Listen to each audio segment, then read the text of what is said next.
Hello. Welcome back, guys. Sorry for yesterday. I wasn't able to upload the video. Now, without wasting your time, let's get started. Dim your lights and let the shadows creep in around you. If you have medieval ambient music or Gregorian chants, let them whisper in the background. Tonight, we're stepping into a world where helping women give birth could literally get you burned alive. Picture this. It's 1486. Somewhere in the Holy Roman Empire, you're a woman in your 50s, hands stained permanently with blood and herbal remedies. Your neighbors call you when their wives are screaming in labor, when death hovers over every birthing bed like a hungry crow. You've delivered hundreds of babies, saved countless mothers, yet tonight you're chained in a dank cell, accused of consorting with Satan himself. Your crime: 3 babies died this month, and the grieving families need someone to blame. Before we dive into this nightmare, hit that like button if you're ready to explore history's darkest corners, and subscribe if you love stories that'll make you grateful for modern medicine. Drop a comment telling me where you're watching from. I love knowing this community spans the globe, united by our fascination with humanity's strangest chapters. Now, here's a fun fact to put things in perspective. Being a medieval midwife was statistically more dangerous than being a modern base jumper. Base jumping has a fatality rate of about 1 in 2,300 jumps. Medieval midwives, they faced roughly a 1 in 100 chance of being executed for witchcraft during their careers. Let that sink in. We're about to embark on a journey through 4 dark chapters of history. First, we'll explore how women became midwives and the theological minefield they navigated daily. Then we'll dive into the horrifying connection between midwifery and witch hunts that killed thousands. Our third chapter reveals the secret survival strategies these women developed. And finally, we'll examine how their persecution shaped medicine and women's rights for centuries. This isn't just medical history. It's a story about power, gender, religious control, and the deadly price women paid for possessing knowledge that threatened the established order. These weren't just healers. They were warriors fighting death itself with nothing but herbs, prayers, and centuries of whispered wisdom passed from mother to daughter. Make sure you've hit that notification bell, because what we're about to uncover will fundamentally change how you view both medieval history and modern healthcare. The midwives are calling to us across the centuries, and their stories demand to be heard. Let's begin where every midwife's story started, with blood, superstition, and the thin line between salvation and damnation. Nobody woke up one morning in 1300 and decided to become a midwife for the glamour. This wasn't a career choice posted on medieval LinkedIn with competitive benefits and dental coverage. Most women stumbled into this profession through the 3 great equalizers of medieval life: poverty, tragedy, and sheer desperation. The typical midwife was a widow in her 40s or 50s, someone who had buried enough of her own children to understand grief intimately. She had likely assisted at births within her family or neighborhood, gaining a reputation for steady hands and a strong stomach. When her husband died, and statistically he probably died young, she faced a brutal economic reality. Medieval society offered widows exactly 3 respectable options: remarry quickly, join a convent, or starve gracefully. Midwifery became the unofficial 4th option, a way to earn bread without selling your body or your soul. But here's where it gets interesting. Some midwives came from surprisingly prestigious backgrounds. Take Trotula of Salerno, an 11th century physician who wrote extensively on obstetrics and gynecology. Or consider the countless unnamed women who served noble households, women who commanded respect and substantial fees for their services. These elite midwives walked a tightrope between social advancement and social destruction.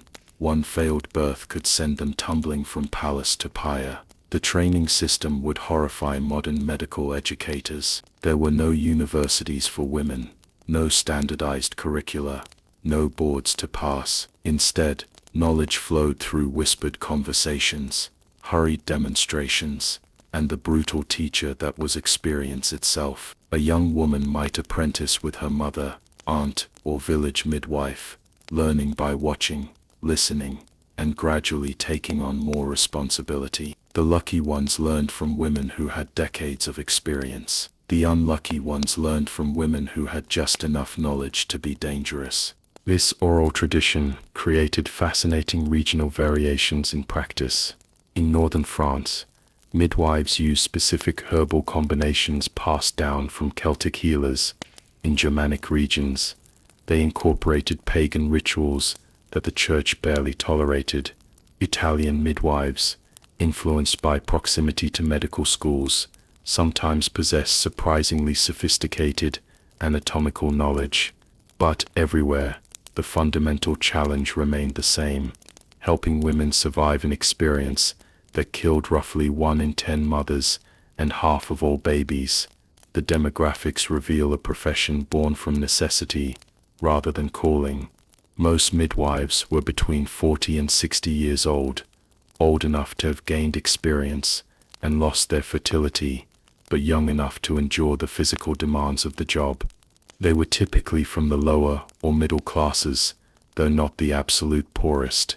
You needed some education to navigate the complex social and religious requirements of the role, plus enough resources to maintain the tools and supplies the job required. Geography mattered enormously. Urban midwives served diverse populations, dealt with more complex politics, and faced greater scrutiny from authorities. They might attend births in merchant households one day, and peasant hovels the next, adjusting their practices to match their clients' expectations and purses. Rural midwives, meanwhile, often served as general healers, treating everything from broken bones to mysterious fevers. They were more likely to incorporate folk magic and ancient traditions into their practice, partly because they operated further from ecclesiastical oversight. Here's where medieval midwifery gets truly nightmarish. Every birth was a theological battlefield, and the midwife stood directly in the crossfire between heaven and hell. The church taught that childbirth was God's punishment for Eve's original sin, meaning pain was not only expected, but spiritually necessary. Midwives found themselves in the impossible position of needing to help women, while ensuring they suffered appropriately for their cosmic crimes. The theological mathematics were brutal. According to church doctrine, labor pain was divine justice. Reduce it too much, and you were interfering with God's will. But let a woman or baby die when you might have saved them, and you were guilty of murder. Thread that needle while someone is screaming and bleeding, and your own life depends on getting it exactly right. Pain management became a spiritual minefield. Herbal remedies that could ease suffering were viewed with suspicion. Were you helping a woman endure God's punishment, or were you enabling her to escape it? Some midwives developed elaborate theological justifications for their treatments, arguing that reducing pain helped women remain conscious enough to pray properly during labor. Others simply accepted that providing relief might damn their own souls but saved their patients' lives. The baptism requirements created even more horrific dilemmas. Church law demanded that all babies be baptized immediately upon birth.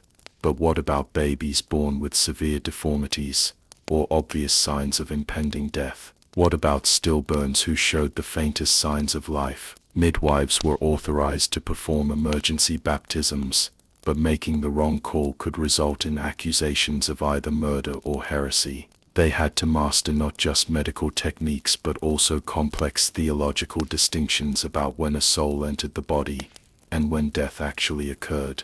Confession requirements turned dying women into theological emergencies. If a woman was dying in childbirth, the midwife was expected to extract a full confession of sins before death. This meant interrogating women in agony about their sexual histories, secret thoughts, and hidden transgressions. Imagine being responsible for someone's eternal soul while trying to save their earthly life, all while their family watches and judges your every move. The church's attitude toward female bodies added another layer of complexity. Women were considered spiritually weaker and more susceptible to demonic influence, especially during childbirth when they were most vulnerable. Midwives had to constantly prove they weren't channeling dark forces.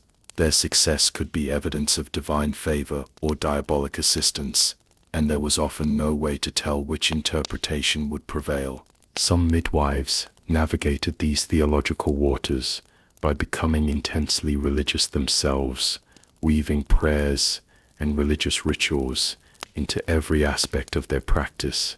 They blessed their tools, invoked saints before every birth, and documented their religious devotion as protection against accusations.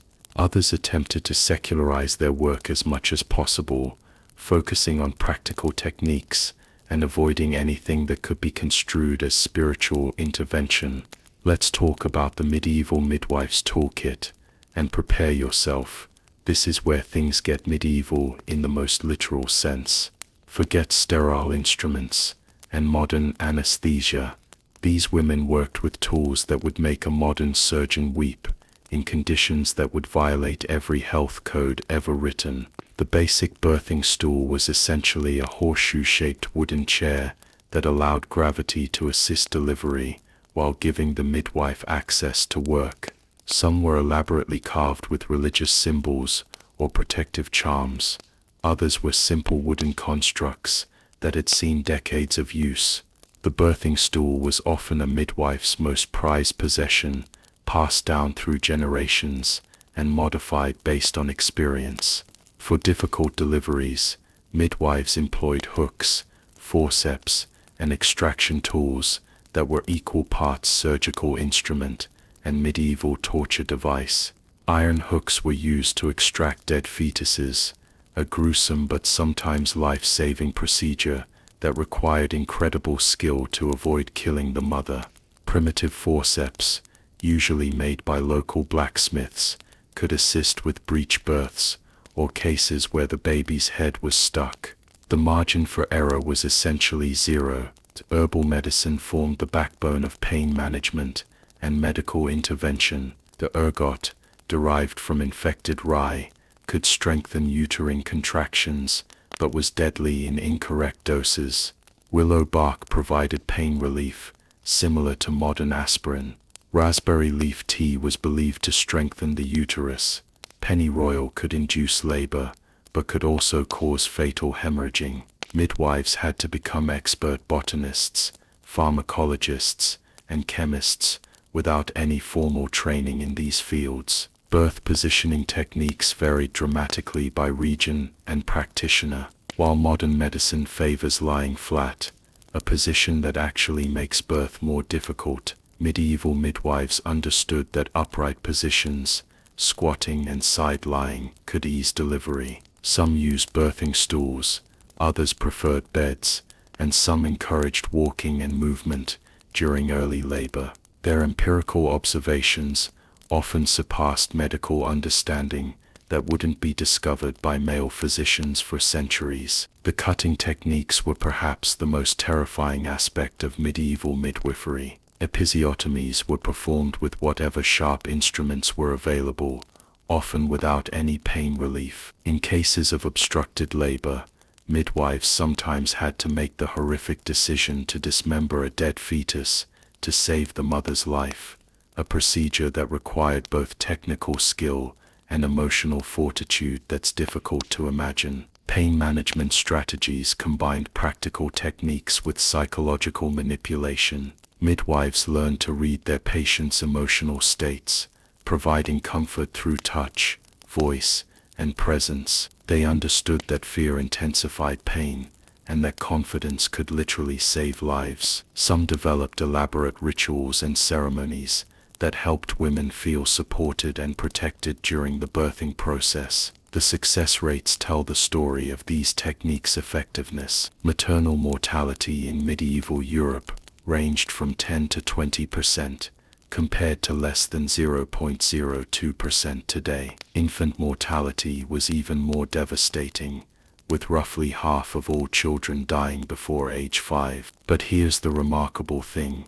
In cases where skilled midwives attended births, the survival rates were significantly higher than average. These women, working with primitive tools and dangerous conditions, still managed to save countless lives through skill, experience, and sheer determination. The paradox of medieval midwifery reveals something profound about power, knowledge, and gender in human society. These women possessed intimate knowledge of life and death, skills that were absolutely essential to their community's survival, yet they operated in a system designed to punish them for exercising that knowledge. The Church's simultaneous dependence on and suspicion of midwives reflects a broader anxiety about women's bodies and women's power.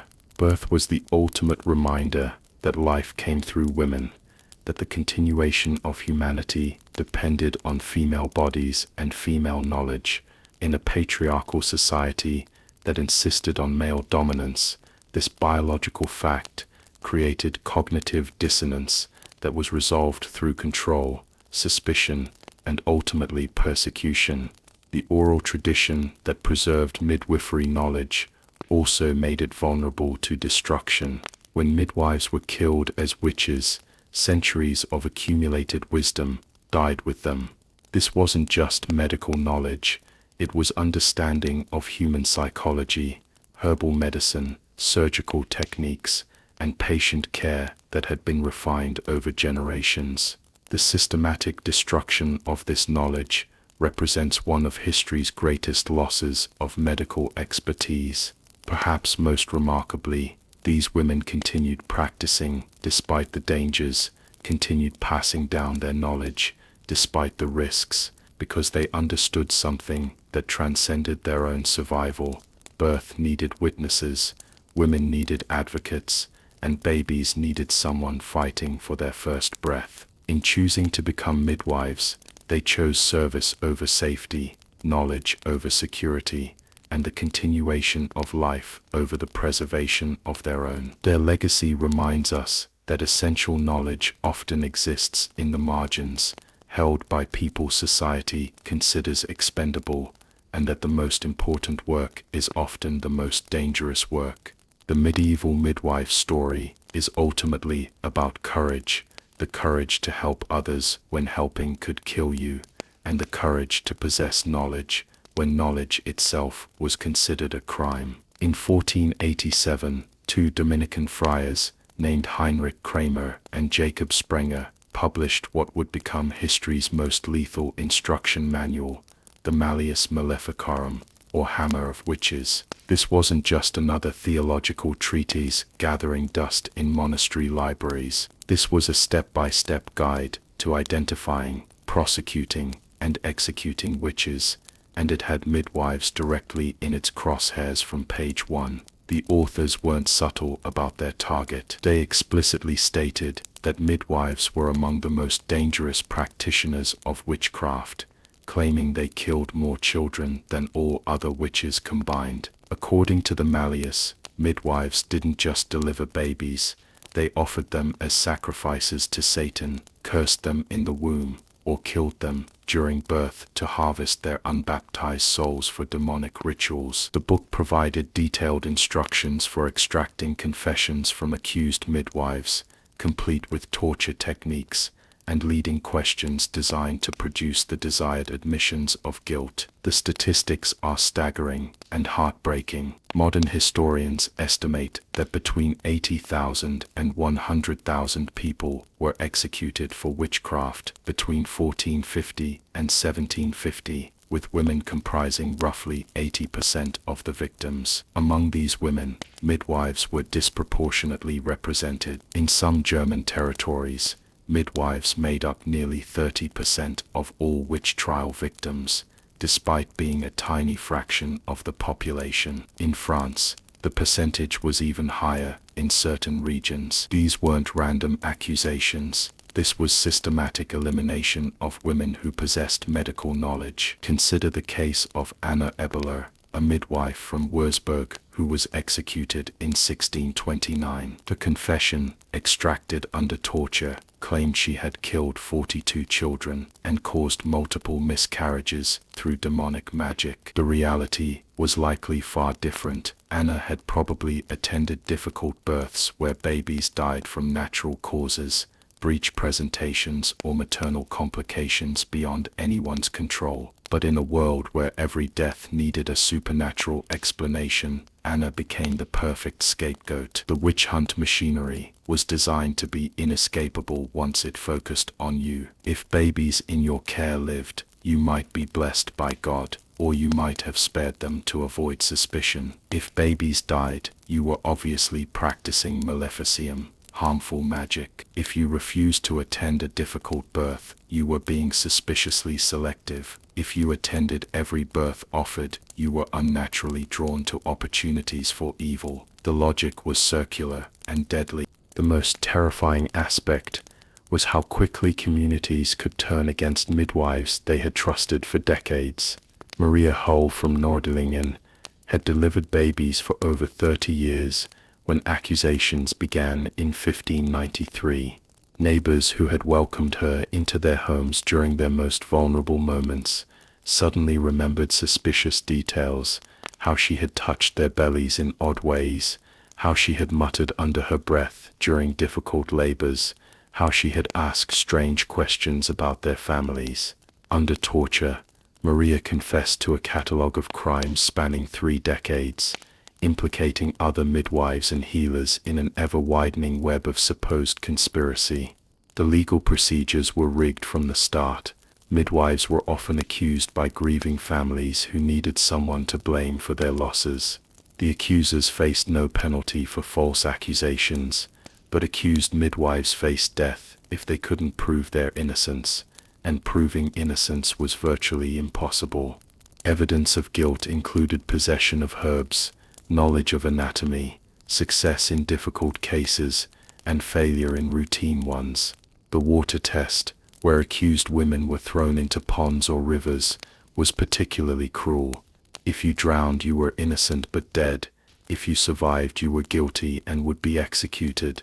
The persecution created a vicious cycle that ultimately harmed the very communities that supported it. As experienced midwives were executed, infant and maternal mortality rates actually increased, leading to more grief, more blame, and more accusations against the remaining practitioners. Some regions experienced what historians call midwife famines, periods where qualified birth attendants simply disappeared, leaving women to face childbirth alone or with completely inexperienced help. Medieval childbirth was a battlefield where death stalked every delivery room. But when things went catastrophically wrong, midwives found themselves caught between medical reality and community rage.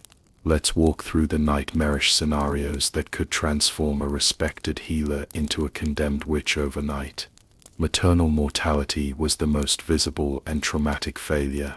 When a woman died in childbirth, she often did so in agony, surrounded by family members who had watched her suffer for hours or even days.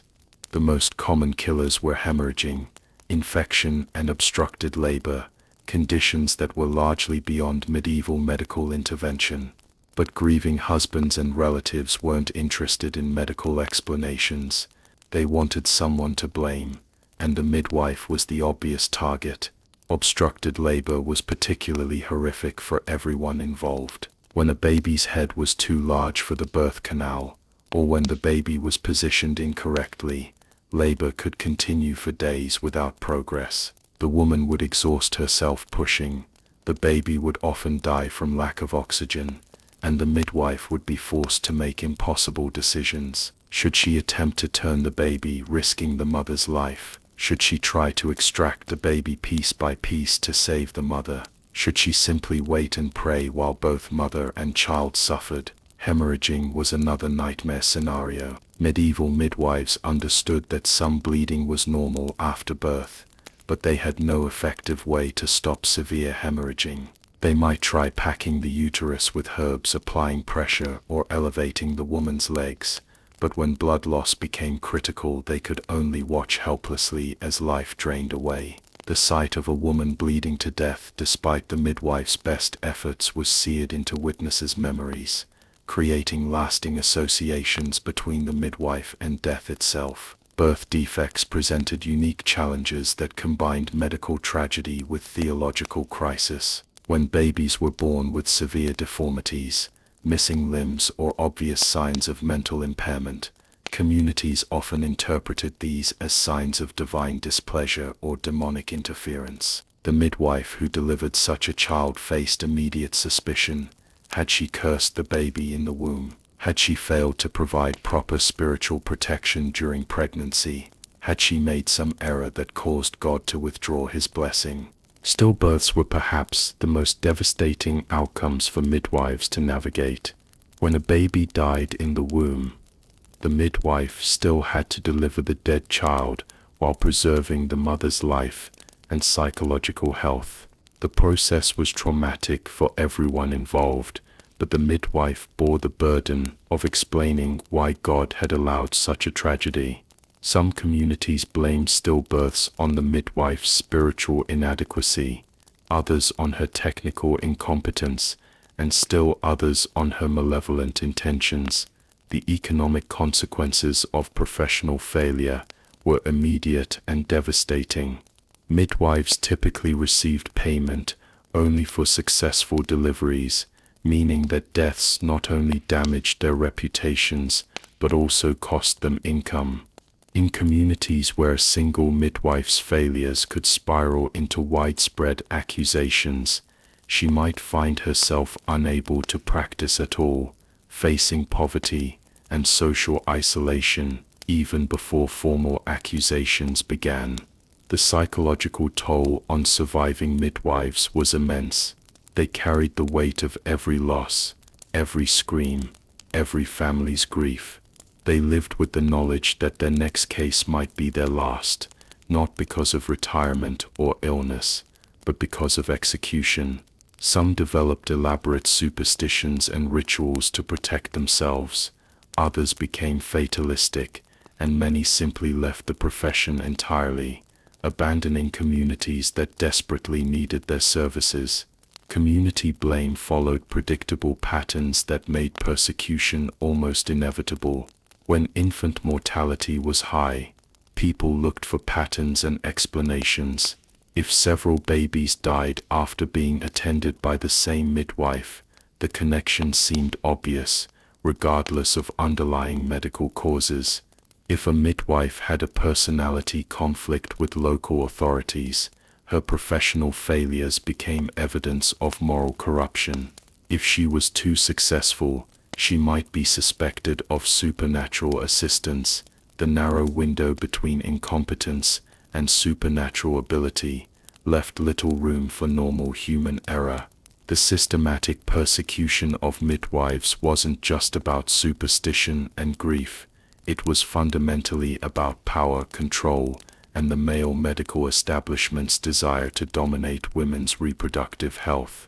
The witch hunts provided convenient cover for what was essentially a hostile takeover of women's traditional healing roles.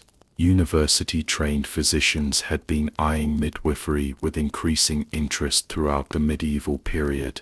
These men had formal education, institutional backing, and growing political influence, but they lacked practical experience with childbirth and women's health. They couldn't simply declare midwives incompetent because midwives demonstrably knew more about birth than they did, but they could declare midwives dangerous, immoral, and supernaturally corrupted. The class warfare aspects were particularly insidious. Wealthy women began hiring male physicians for their births, not because these men were more skilled, but because they represented status and modernity. Upper-class women could afford to experiment with new approaches to childbirth, knowing they had access to the best available care if things went wrong. Poor women, meanwhile, continued to rely on traditional midwives, creating a two-tiered system that reinforced existing social hierarchies. Religious authorities played a complex and often contradictory role in this transformation. On one hand, the church needed midwives to perform emergency baptisms and ensure that women received proper spiritual care during childbirth. On the other hand, Church leaders were increasingly uncomfortable with women exercising independent authority over life and death decisions.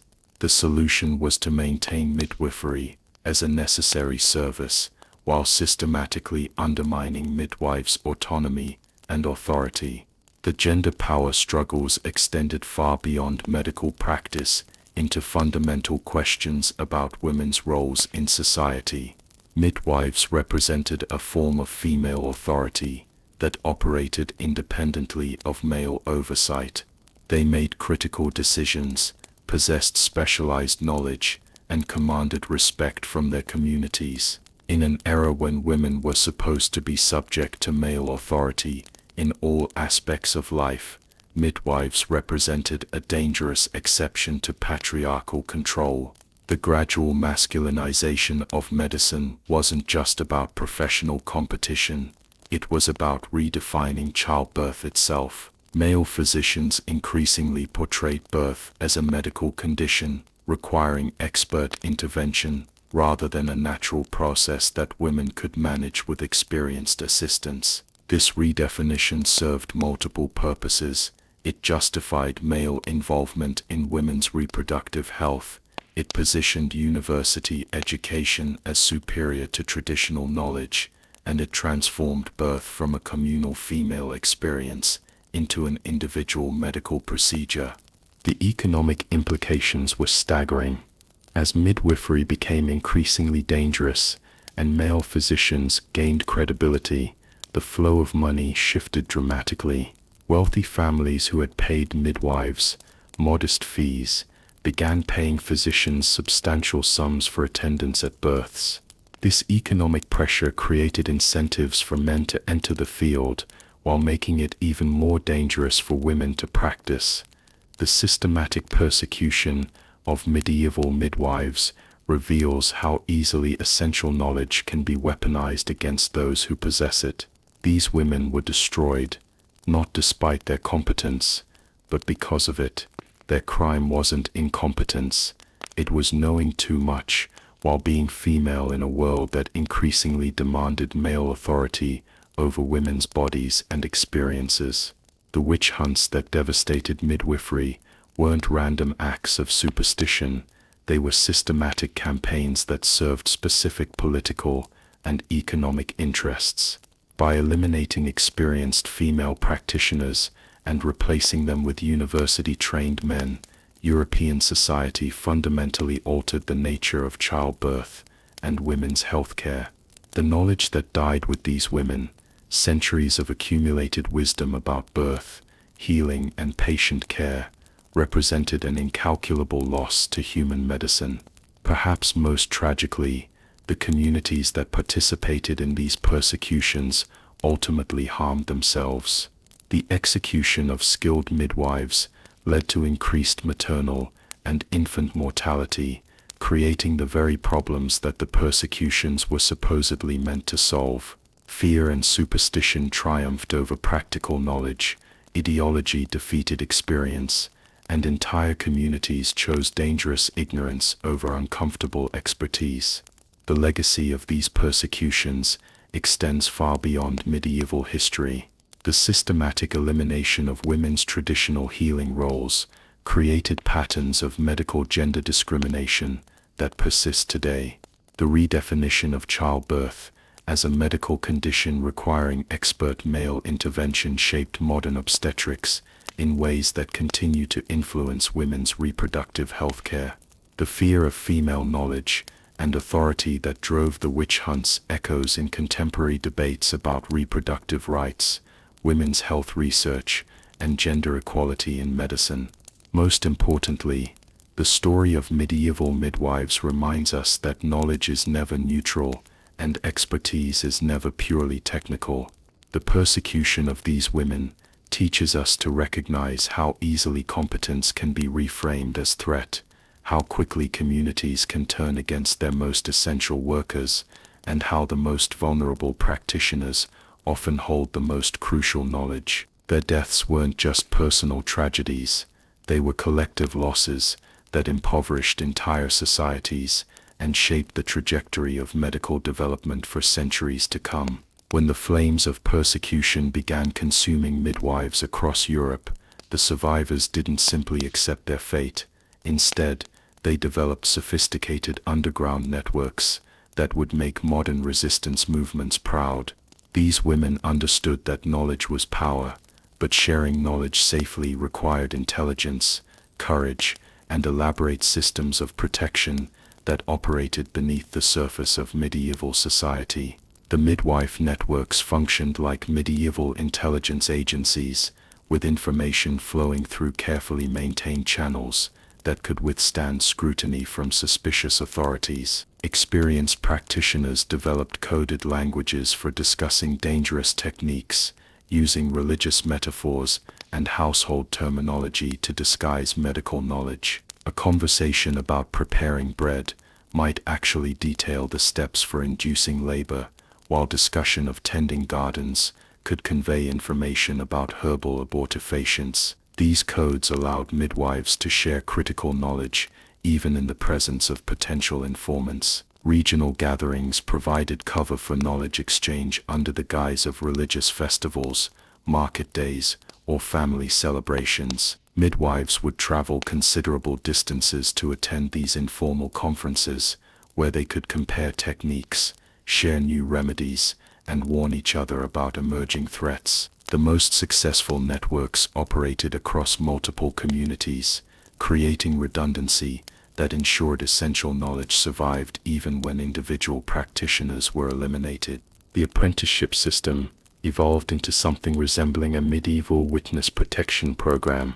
Master midwives began selecting multiple apprentices from different families and communities, spreading their knowledge across wider networks to prevent total loss if they were accused. Some practitioners developed false identities or maintained dual residences, allowing them to disappear quickly if accusations began circulating. Others cultivated relationships with traveling merchants, pilgrims, and clergy who could carry messages and provide early warning of impending investigations. Documentation became both crucial and dangerous. While most midwifery knowledge remained oral, some practitioners began creating hidden written records, recipe books disguised as household guides, anatomical drawings hidden in religious texts, and coded journals that appeared to be simple household accounts. These documents were often entrusted to male relatives or sympathetic clergy who could claim legitimate possession if discovered. The famous Trotula texts, compilation of women's medical knowledge, survived precisely because they were attributed to male authorities and circulated through official channels. The networks developed sophisticated early warning systems that operated through seemingly innocent social connections. Washerwomen, market vendors, and domestic servants became informal intelligence agents, carrying warnings about suspicious inquiries, new arrests, or traveling inquisitors. Church servants, ironically, often provided the most reliable information about impending investigations, since they had access to official correspondence and clerical gossip. Some midwives maintained relationships with multiple informants, creating redundant warning systems that could detect threats from various directions. Geographic mobility became a survival necessity. The most successful midwives developed territories that spanned multiple jurisdictions, allowing them to shift their practice areas when one region became too dangerous. They maintained safe houses in different communities, cultivated professional relationships across wide areas, and ensured they could establish credibility quickly in new locations. Some operated almost like traveling merchants, moving seasonally between different territories and never staying long enough to become targets for sustained persecution. Family protection strategies evolved into complex defensive arrangements. Midwives' children were often sent to live with relatives in distant communities, both to protect them from association with dangerous parents and to establish family connections in potential refuge areas. Husbands and sons were coached in providing alibis and alternative explanations for their wives' and mothers' activities. Some families developed elaborate cover stories about their women's roles, portraying midwifery as occasional charity work rather than professional practice. Here's where the story becomes truly remarkable. Beneath the layers of superstition, religious ritual, and apparent folk magic, medieval midwives had developed genuinely sophisticated medical knowledge that often surpassed the understanding of university-trained physicians. Their empirical observations, passed down through generations of practical experience, contained scientific insights that wouldn't be officially discovered for centuries. Take pain management, for instance. Midwives understood that willow bark contained compounds that reduced pain and inflammation, what we now know as the precursor to aspirin. They discovered that certain mushrooms could provide analgesic effects, that specific combinations of herbs could induce euphoric states that helped women endure difficult labors, and that controlled breathing techniques could dramatically reduce pain perception. These weren't random folk remedies. They were evidence-based treatments developed through careful observation and refinement over generations. The psychological techniques employed by skilled midwives demonstrated an intuitive understanding of what modern medicine calls the mind-body connection. They recognized that fear intensified pain, that confidence could literally save lives, and that the birthing environment profoundly affected outcomes. Some midwives developed elaborate birthing rituals that served multiple psychological functions. They focused the mother's attention, provided a sense of control over chaotic circumstances, and created community support networks that improved both physical and emotional outcomes. Infection control, though not understood in terms of bacteria and viruses, was practiced through techniques that demonstrably improved survival rates. Experienced midwives insisted on clean hands, boiled instruments, and fresh linens, practices they justified through religious or philosophical frameworks rather than germ theory. They understood that certain herbs had antiseptic properties, that wound care required specific techniques, and that post-birth care could prevent deadly complications. Their empirical observations about cleanliness and infection were remarkably accurate, even if their theoretical explanations were incomplete. Anatomical knowledge among the best midwives was surprisingly sophisticated. Through handling thousands of births, they developed detailed understanding of pelvic structure, fetal positioning, and the mechanics of delivery that surpassed textbook knowledge possessed by male physicians. They could diagnose breech presentations by touch alone, identify dangerous complications through subtle signs, and perform complex maneuvers to correct problematic births. This hands-on anatomical expertise was hard-won through experience that university-trained doctors simply couldn't match. Herbal pharmacology represented perhaps the most advanced aspect of midwifery knowledge. The best practitioners understood dosing, drug interactions, and individual patient variations in ways that approached modern pharmaceutical principles. They knew that ergot could strengthen contractions but was lethal in excess, that certain herbs were safe for pregnant women, while others were dangerous, and that timing of administration could dramatically affect outcomes. Their botanical knowledge encompassed not just local plants but imported substances obtained through trade networks that spanned continents. Diagnostic techniques developed by midwives included methods for assessing fetal health, predicting difficult deliveries, and identifying maternal complications that wouldn't be formally recognized by medical authorities for generations. They could determine fetal position through external examination, estimate birth timing through multiple subtle indicators, and recognize signs of impending complications before they became life-threatening. These diagnostic abilities were developed through decades of careful observation and represented genuine medical expertise. The innovation under pressure was extraordinary. Faced with life or death situations and lacking formal medical tools, midwives developed creative solutions that demonstrated remarkable ingenuity. They fashioned surgical instruments from household items, created traction devices for difficult deliveries, and developed positioning techniques that improved outcomes for both mothers and babies. Some innovations were so effective that they were eventually adopted by male physicians, though often without acknowledgement of their female origins. Surviving as a medieval midwife required more than medical expertise.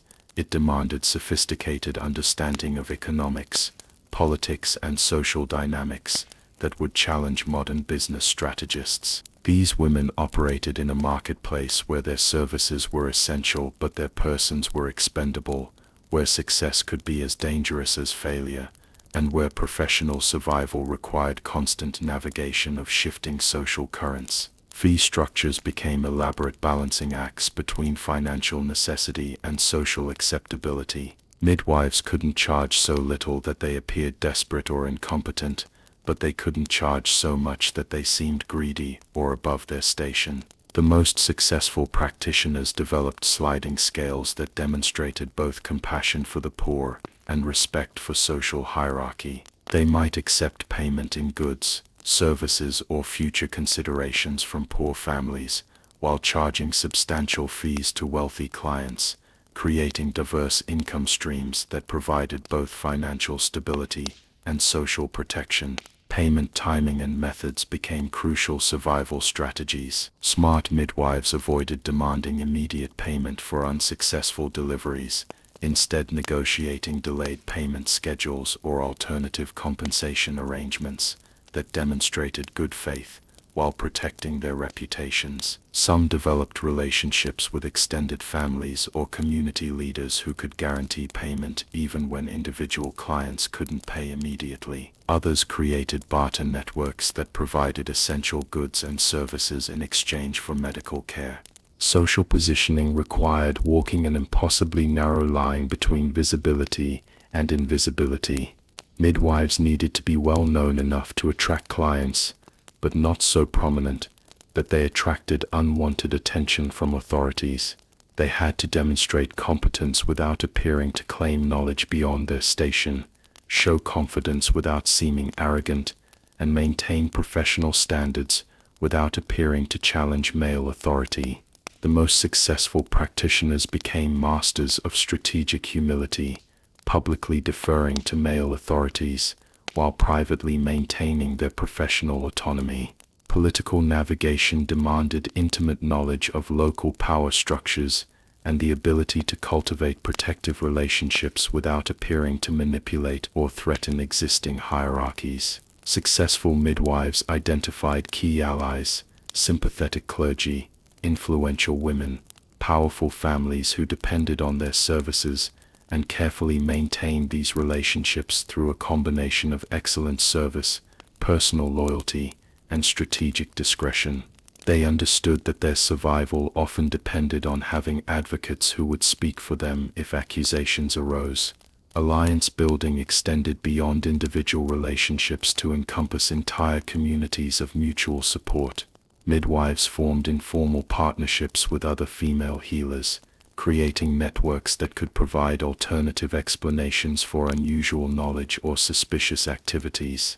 They cultivated relationships with merchants who could provide exotic herbs and supplies, with clergy who could offer spiritual protection, and with local authorities who could provide advance warning of investigations or political changes. Legacy building became a form of insurance against both professional failure and personal destruction. The wisest midwives invested considerable effort in training multiple successors, ensuring that their knowledge would survive even if they didn't. They documented their techniques in ways that could be preserved and transmitted, maintained relationships that could protect their families and students, and created professional reputations that could provide posthumous protection for their associates. Risk management strategies evolved into sophisticated systems for minimizing exposure while maximizing professional effectiveness. Some midwives specialized in particular types of cases, becoming known for expertise in specific areas rather than general practice. Others developed partnerships that allowed them to share both risks and knowledge, creating professional relationships that provided mutual protection and support. The most paranoid practitioners maintained multiple identities, alternative explanations for their activities, and escape plans that could be activated if circumstances became too dangerous. The survival strategies developed by medieval midwives reveal something profound about human adaptability, professional resilience, and the power of underground knowledge networks. These women faced systematic persecution designed to eliminate their profession entirely, yet they not only survived but preserved an advanced medical knowledge that benefited countless generations. Their underground networks demonstrate how essential knowledge finds ways to survive even under the most oppressive conditions. When official channels become dangerous, information flows through informal networks that are often more resilient and adaptive than formal institutions. The coded languages, hidden documentation, and secret alliances developed by medieval midwives provided models for resistance movements throughout history, showing how oppressed groups can maintain their expertise and culture despite systematic attempts at destruction. The scientific knowledge preserved and advanced by these women challenges our assumptions about the relationship between formal education and practical expertise. University-trained physicians possessed theoretical knowledge but lacked hands-on experience, while midwives possessed empirical knowledge that was often more accurate and useful than official medical doctrine. Their survival required them to become not just medical practitioners but also anthropologists, psychologists, pharmacologists, and political strategists, a breadth of expertise that surpassed anything available through formal education. The economic and social maneuvering required for survival reveals the hidden costs of persecution that extend far beyond the immediate victims. Communities that made midwifery dangerous ultimately impoverished themselves, forcing essential practitioners to divert enormous energy from medical care to simple survival. The elaborate defensive strategies required by midwifery practice represented a massive waste of human potential and social resources, as brilliant women spent their time evading persecution rather than advancing medical knowledge. Perhaps most importantly, the story of midwife survival strategies reminds us that knowledge, once gained, seeks its own preservation. The techniques, remedies, and insights developed by these women found ways to survive and spread, despite systematic attempts at suppression. Their underground networks became the foundation for later developments in women's healthcare, demonstrating that essential human knowledge possesses an almost biological drive to reproduce and evolve, even under the most hostile conditions. Their legacy teaches us that the most important innovations often emerge from the margins, developed by people who have no choice but to find better ways of doing essential work. The survival strategies of medieval midwives weren't just about individual self-preservation, they were about preserving knowledge that communities desperately needed, maintaining traditions that connected generations of women, and ensuring that essential human services continued despite official hostility. In saving themselves, these women saved knowledge that would eventually transform medicine and improve countless lives across centuries of human history. The systematic destruction of midwifery didn't happen overnight, but when it came, it was thorough, calculated, and ultimately tragic for women's healthcare. By the 16th and 17th centuries, the same medical establishment that had used witch hunts to eliminate competition began implementing a more sophisticated strategy: institutional capture of women's reproductive health through the medicalization of childbirth. The transformation began in the universities. Medical schools, previously focused on theoretical knowledge and abstract philosophy, began incorporating obstetrics into their curricula, but only for male students. This wasn't about improving medical education, it was about creating official credentials that could trump practical experience. A man who had read about childbirth in Latin texts, but never attended a birth, could now claim superior expertise over women who had successfully delivered hundreds of babies. The absurdity was breathtaking, but it worked. The rise of man midwives, or male midwives, marked a turning point in this institutional takeover. These practitioners, armed with university degrees and often wielding newfangled instruments like forceps, began marketing themselves as safer, more scientific alternatives to traditional female midwives. The irony was devastating.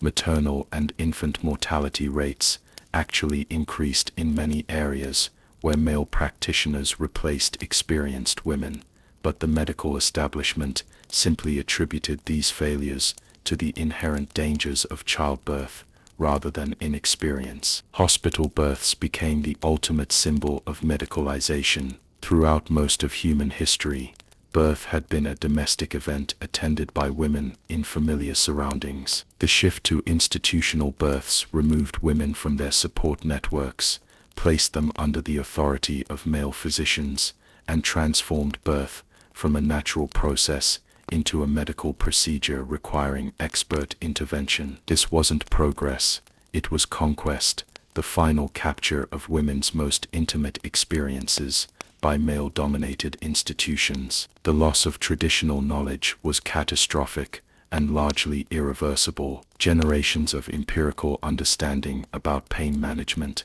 positioning techniques, herbal remedies, and psychological support simply vanished as the women who possessed this knowledge were excluded from formal practice. The oral traditions that had preserved and refined medical knowledge for centuries were broken, replaced by textbook learning that lacked practical foundation. Modern obstetrics had to rediscover many techniques that medieval midwives had known all along. Legal restrictions completed the marginalization process. By the 18th century, most European countries had implemented licensing requirements that effectively barred women from practicing midwifery without male supervision. These laws weren't designed to improve medical care. They were designed to ensure male control over women's health care. Traditional midwives were reclassified as assistants, nurses, or illegal practitioners, their centuries of expertise suddenly deemed worthless without official male approval. The transformation of birth from a communal female experience into an isolated medical procedure fundamentally altered women's psychological preparation for motherhood. Medieval women approached childbirth surrounded by experienced female relatives and friends who could share knowledge, provide emotional support, and normalize the birthing experience. Modern women often approach birth with anxiety and fear, lacking the community knowledge networks that once provided confidence and practical preparation. Cultural memory preserves traces of the persecution in folklore, language, and persistent associations between women's traditional knowledge and danger. The stereotype of the witch as an old woman with herbal knowledge directly reflects the persecution of midwives and healers. These cultural patterns continue to influence how society views women who possess specialized knowledge about healing, herbalism, or alternative medicine, creating subtle pressures that discourage women from developing or sharing such expertise. The medicalization of birth created what psychologists call learned helplessness in many women's approach to their own reproductive experiences. The message that birth requires expert male intervention, that women's bodies are inherently flawed and dangerous, and that natural processes need technological management, has been internalized across generations. This psychological conditioning makes many women doubt their own body's capabilities and defer automatically to medical authority, even when intervention isn't necessary. Feminist historical recovery efforts represent attempts to heal these collective wounds by reclaiming the stories and knowledge of persecuted women. The growing interest in women's history, traditional healing practices, and alternative birthing options reflects a hunger for connection with suppressed feminine knowledge. This recovery work isn't just academic, it's therapeutic,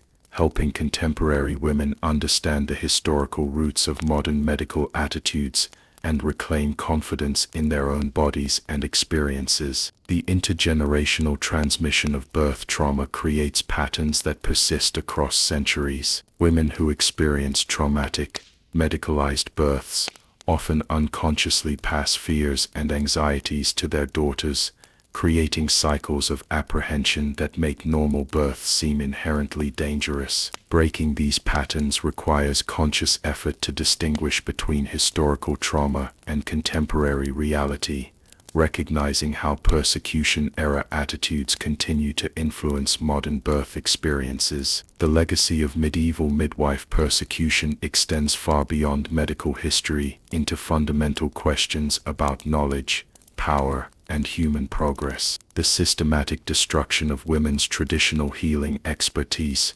represents one of history's greatest losses of practical human knowledge, a tragedy whose effects ripple through contemporary healthcare and women's rights movements. The most profound lesson of this history is how easily essential knowledge can be lost when it threatens existing power structures. The medical expertise possessed by medieval midwives, developed through centuries of observation, experimentation, and refinement, was erased not because it was ineffective, but because it was held by women in a society increasingly committed to male dominance. This pattern repeats throughout history whenever traditional knowledge holders are marginalized by emerging institutional powers. The medicalization revolution that followed midwife persecution demonstrates how progress narratives can mask regression. The replacement of experienced female practitioners with inexperienced male physicians was presented as scientific advancement,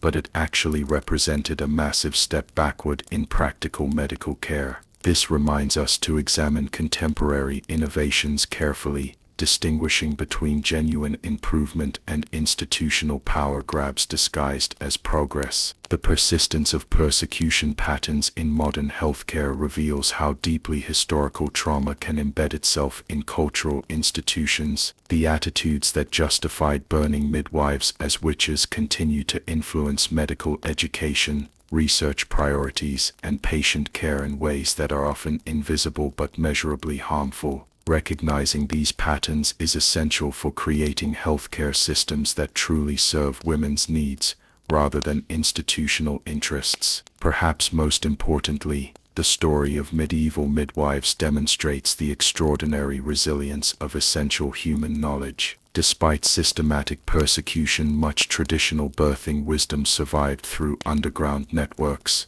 oral traditions, and the sheer necessity of continued practice. The current revival of midwifery and natural birthing practices represents the reassertion of this suppressed knowledge, proof that truth has its own survival instincts.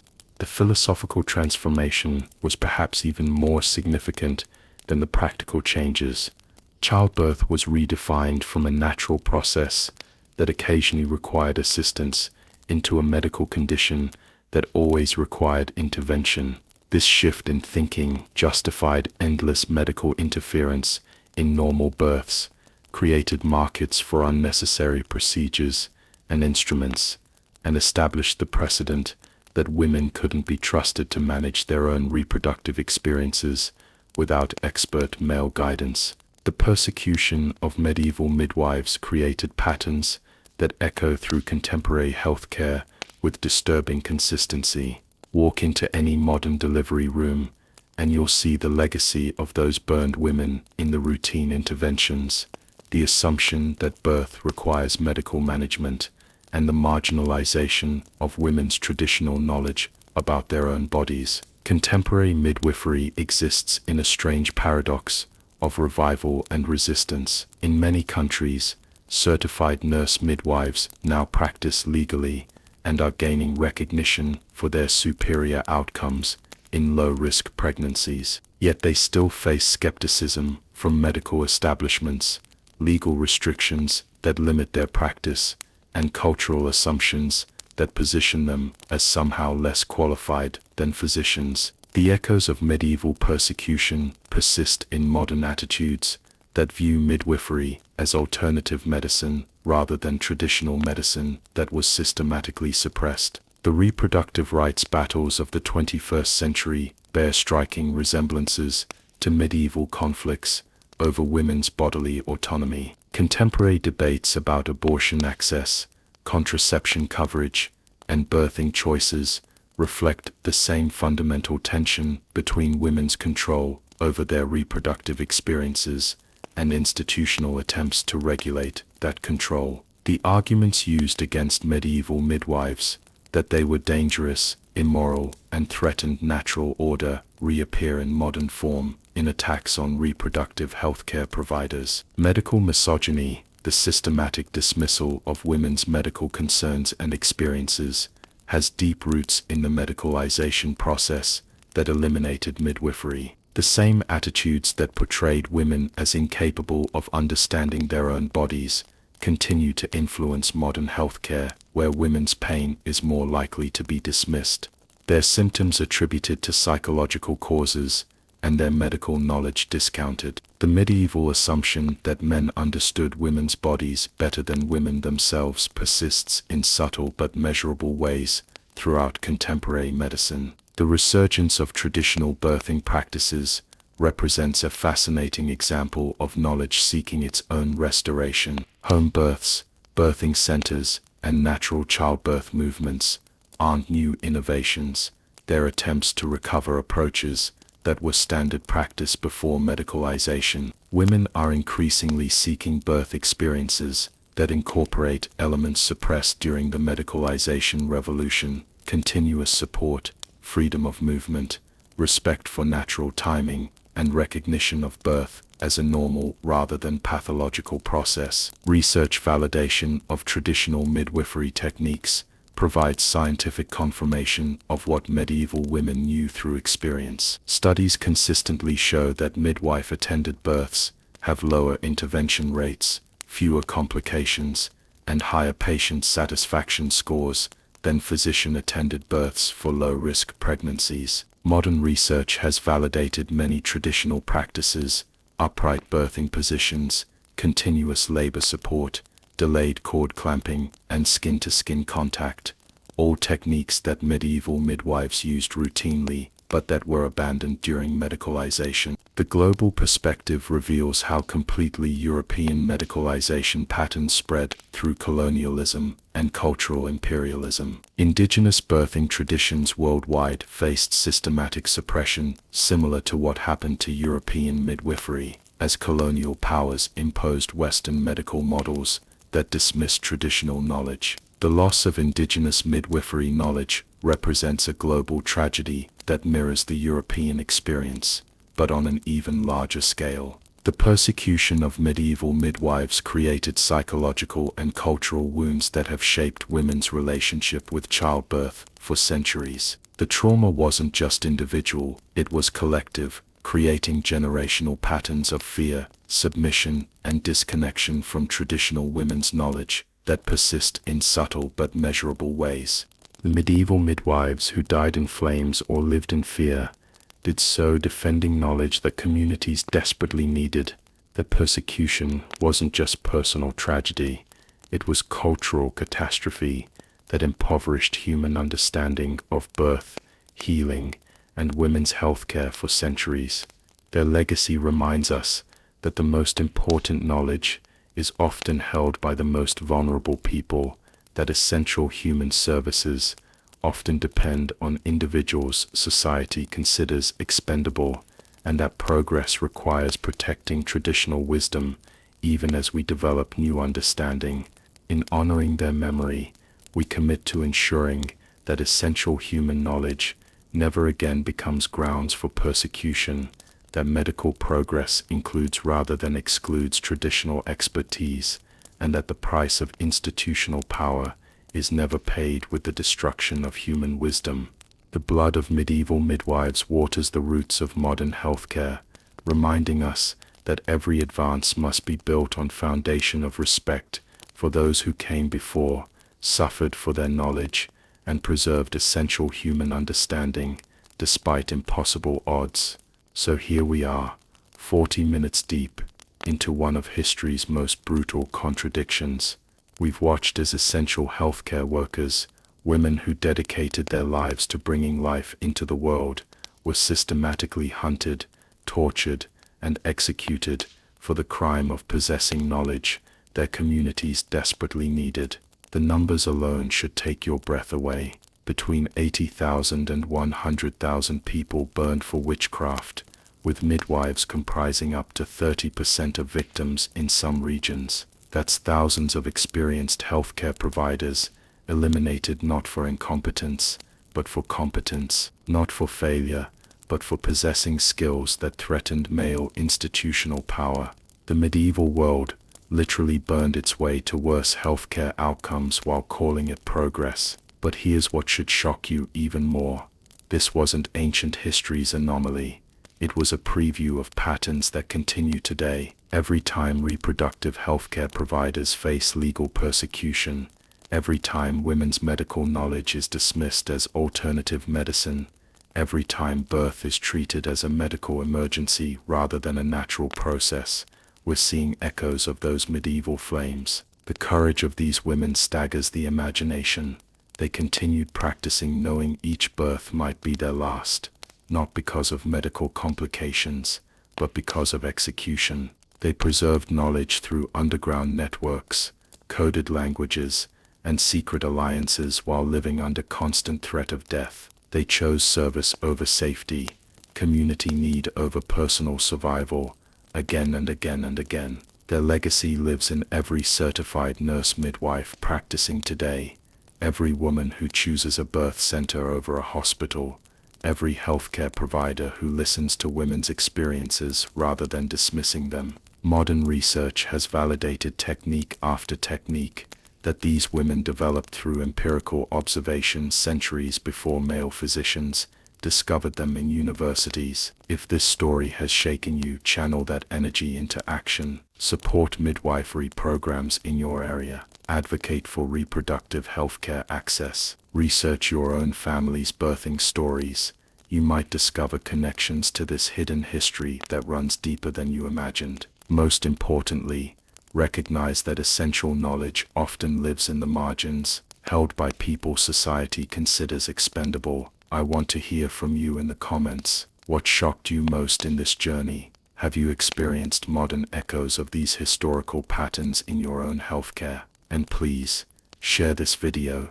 These women's stories deserve to be heard, their knowledge deserves to be remembered, and their courage deserves to be honored. Hit that subscribe button if you're ready for more deep dives into history's hidden truths. Ring the notification bell so you never miss an upload. And remember, the most important stories are often the ones that make us uncomfortable. The medieval midwives are finally getting their verdict. After centuries of silence, their voices rise from the ashes, demanding justice, recognition, and the promise that their knowledge will never again be grounds for persecution. The least we can do is listen, learn, and ensure their sacrifice wasn't in vain. History's most dangerous caring profession taught us that knowledge is never neutral, expertise is never safe, and the price of essential human services is often paid by the most vulnerable practitioners. Let's make sure we remember that lesson.